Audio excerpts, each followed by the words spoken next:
Continuing to introduce you to a few of the permanent residents here, I will direct your attention to that part of the cemetery, which is U.S. Representative Perea Road. Francisco Perea was a local businessman. He was a Republican when Republicans were different in the 1800s, and he became friends with Abraham Lincoln while he was serving term as a territorial representative in Washington, D.C. In fact, he was in Ford's Theater the night Lincoln was shot. And he is resting over there. He had a lot of business in Jemez Springs and he ran a post office too.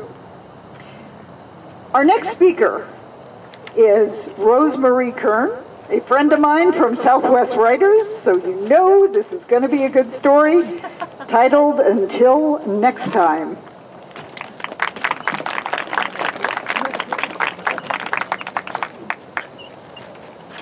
Hi there. I wasn't there when the doctors told Elaine she was going to die. For several years I'd worked out of town, but when I visited Albuquerque, I made time to see my best friend. During the holidays one year, I took her to lunch, and what I saw shocked me. She had been in poor health overall for years, but now I saw someone with a thin face and arms and an excessively bloated lower half. It looked like she'd been hooked up to an air pump. The next day, they drew 9 liters of fluid out of her body. Afterwards, she likened the experience to stripping a turkey carcass after Thanksgiving. Large black bruises stood out against her yellow skin, but she told me overall she was feeling a lot better. Now, Elaine was always that way. Every time we spoke, she'd cheerfully assert that she was feeling better. She was on pain meds for a long time, and some of them turned loose her very creative imagination. During phone calls, she'd tell me of pretty pink spiders on her walls and aliens who parked spaceships in the crawl space beneath her house. She spoke of it so matter-of-factly, you would think it was real. I'd met Elaine in a group meditation class. A friend of mine who taught these classes needed a place to stay and teach that was roomy but homey feeling, so I offered the use of my large den. Well, Elaine was his teaching partner. We became very close, very fast. At the time, though we both lived in Albuquerque, we both came from very large Midwest Catholic families. And although she was 3 years my senior, it always felt in the relationship like I was the older sister. And to the day she died, I fondly called her kid. We had a lot of fun together. Once she and I took off and went camping up in the Jemez Mountains. That's the Elaine that I love to remember. Walking stick in hand, she wandered through the forest, singing and reciting poetry to the trees and the earth and the sky. When we were younger, we both studied theater and in music, so the forest was regaled with songs from Broadway in 2-part harmony. Elaine was the aunt that my daughters turned to when they wanted an adult's opinion and needed a different one than their mom's. Her son, Keith, became my surrogate nephew. And as his mother's health declined, I took him with us when we went on trips and whitewater rafting, things like that. The doctors said Elaine's liver was shot, and she needed a transplant soon. It was Elaine's nature to focus on that little ray of hope. She'd just get a new liver and things would be good. It turned out she was not a good candidate for a transplant. She was sitting on the side of her bed and in an unusually negative mindset. "I'm dying," she said, and looked straight at me. "I know."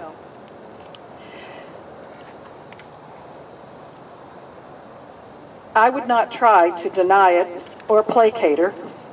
Let lesser friends do that. We'd always been able to be very frank and talk with each other. I reminded her, "You've never been afraid of death." "Yeah," she scoffed, "but dying's a bitch." And I asked her, "So have you thought of what you want to do in your next life yet?" She blinked. It was not the response she expected. Slowly, she said, "I want to study medicine, so I know more about what they're doing to me. Maybe find a way to make it easier on the next person." I asked, "Do you think you'll be born again in the U.S.?" Loving the mountains, we decided to look for each other in southern Colorado, around the Salida area. In-home hospice care was arranged for her. Her husband, Mike, called me one day. She was unconscious and not eating, so I immediately drove to Albuquerque. She looked so flat, inanimate, on the bed, with a tube spilling oxygen into her face. I took her hand and her eyelids fluttered. I talked to her, read to her, sang a little, while not letting go of her hand. I knew she listened because when I would speak of a significant memory, her face would move a little. She died 3 days later, never having regained consciousness. It's strange, but the fact that I've been gone from Albuquerque for several years actually helps me see Elaine better, because it's not the long periods of illness and pain that live the most in my mind, it's the laughter. It's dancing around my living room with the kids singing, "Under the Sea, Under the Sea," or Bosom Buddies from Maine. I'll be doing something at home or work and suddenly hear a comment that Elaine once made echoing in the back of my thoughts. She stands behind me now watching as I write her story, nudging memories into words. I don't believe I will meet her in the next life. I know it. Belief implies doubt.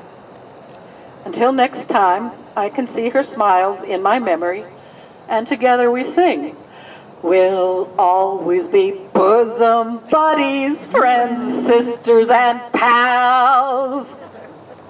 That's Yay! all. Thank you to these companies and organizations that make the Before I Die New Mexico Festival possible. A good goodbye. Gail Rubin puts the fun in funeral planning. Compassion and choices, improving care, expanding options, and empowering everyone to chart their end-of-life journey. Daniel's Family Funerals and Cremations, Fairview Memorial Park, Gabaldon Mortuary, Sandia Memory Gardens, and Vista Verde Memorial Park, all in the Albuquerque area. Estate Pros, offering professional dispersal of personal possessions due to a move, illness, or death. The Final Exit Network, educating about and defending the right to choose at end of life. French Funerals and Cremations and Sunset Memorial Park in Albuquerque.